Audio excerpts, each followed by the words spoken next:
David Taub here at Salsa's Restaurant, downtown Clovis, the election night party for Lynne Ashbeck. Lynne, another term to Clovis City Council. It's been 16 years now. It has been a joyful 16 years. The service to Clovis is it's a great privilege, so I'm happy to serve again. Now, we notice this kind of slow turnover in the Clovis City Council. Why do you think the residents of Clovis, is that just kind of the Clovis way of life? You know, when they see something good, they keep it up? It's probably as complicated an answer as there are people in our community. I think it's partly that. Residents are satisfied with our community. Not all, but many. I think there's also a sense that we don't have a really burning issue right now, so we didn't attract anybody who had a single issue kind of idea.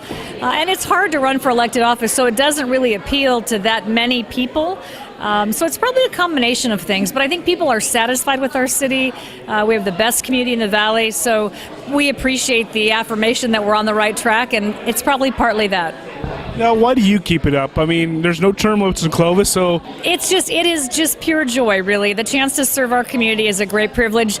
I've always said if everyone would just do one thing, our community would be incredibly just an amazing place, more amazing than it is. And this is what I choose to do. Some people coach soccer, some people pick up trash along the trails. I just choose to do this work, and it really is a privilege to serve. So as long as I'm enjoying it and people think I'm doing a good job, I'm in. So you say there are no hot button issues, in Clovis City Council. I mean, you guys kind of tackled the marijuana issue a while ago. I mean, why did the Clovis vote to not allow dispensaries in the city? It's an issue that Fresno has been going through right now. I think we had an idea that if you got ahead of it, you wouldn't be making the decision in the heat of the moment. So we passed that several years ago. It's really a public safety question. You can grow your marijuana for your own use here. So we have the ability to do the things, especially for medical marijuana use. But we've had this in place for a couple of years. So Clovis has done a good job over time of being ahead of issues, not in the middle of the issue. So I think that's our advantage. And finally, 4 more years. What are your goals? What do you hope to accomplish in 4 years?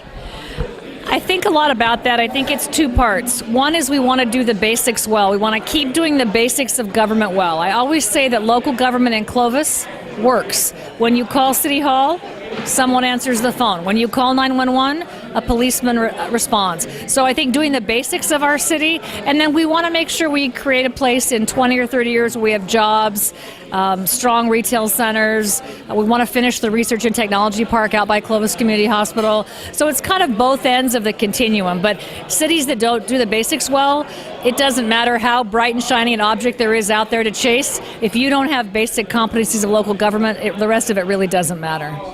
All right, so election night coverage on GVY with Lynne Ashbeck.